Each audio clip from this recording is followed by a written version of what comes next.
चलिए आपको हिंदुस्तान की एक जघन्य घटना निर्भया से रूबरू कराती हूँ। ये बात है करीब 9 साल पहले की, यानी 16 दिसंबर 2012 की। वो खौफनाक और मनहूस रात जिसने एक झटके में एक लड़की की ज़िंदगी को तबाह कर दिया। लेकिन इस घटना से सबक लेते हुए भारतीय कानून व्यवस्था में महिलाओं के पक्ष में कई अहम बदलाव भी किए गए। इस कांड को निर्भया कांड कहा गया। निर्भया कांड आज़ाद हिंदुस्तान की उन विभत्स्य और जघन्य घटनाओं में से एक है जिसने क्रूरता की सारी हदें पार कर दी थी। 16 दिसंबर की वो काली रात साल 2012, जब 23 साल की निर्भया अपने एक दोस्त के साथ दिल्ली के सिनेमा हॉल में फिल्म देखने गई थी। कॉल सेंटर में काम करते हुए अपनी फिजियोथेरेपी की पढ़ाई के लिए खर्च निकालते हुए निर्भया बड़ी उड़ान के सपने देखती थी।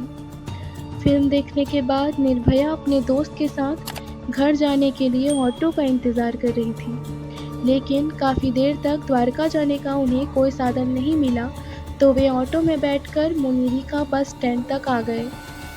लेकिन यहाँ से भी उन्हें द्वारका जाने का कोई साधन नहीं मिला। इसी बीच एक बस पास से गुजर रही थी और इसे देखते हुए निर्भया और उसके दोस्त ने बस में ही आगे का सफ़र पूरा करने की योजना बनाई, क्योंकि वह बस भी द्वारका जा रही थी जहां उन्हें भी जाना था।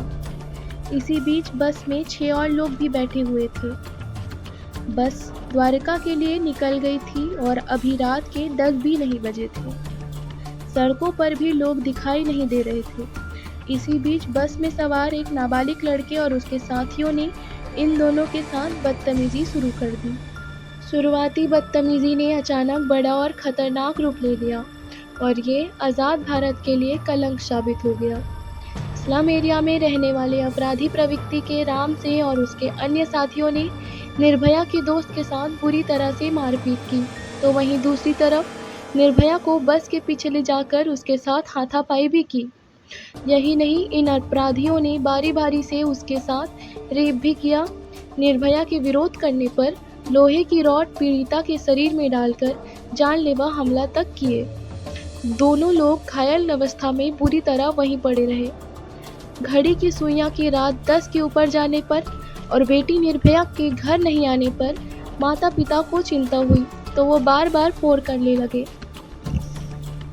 घड़ी की सुइयां की रात 10 के ऊपर चले जाने पर और बेटी निर्भया के घर नहीं आने पर माता पिता को चिंता हुई, तो वो बार बार फ़ोन करने लगे, लेकिन फ़ोन स्विच ऑफ बता रहा था। इसी बीच 11:15 बजे उनके पास फ़ोन आया और फिर माता पिता बेटी को देखने सफरजंग अस्पताल पहुँचे, जहां निर्भया की हालत बेहद ख़राब थी। हैवानियत की हदें पार करने वालों ने ये भी नहीं सोचा होगा कि वो जो कर रहे हैं वो कितना विभत्स्य होगा। इलाज के दौरान जब निर्भया की मेडिकल जांच की गई, तो पता चला कि रेपिस्ट ने हमले के दौरान लोहे की रॉड से पीड़िता के प्राइवेट पार्ट के साथ साथ उनकी आंत भी बाहर निकाल दी थी।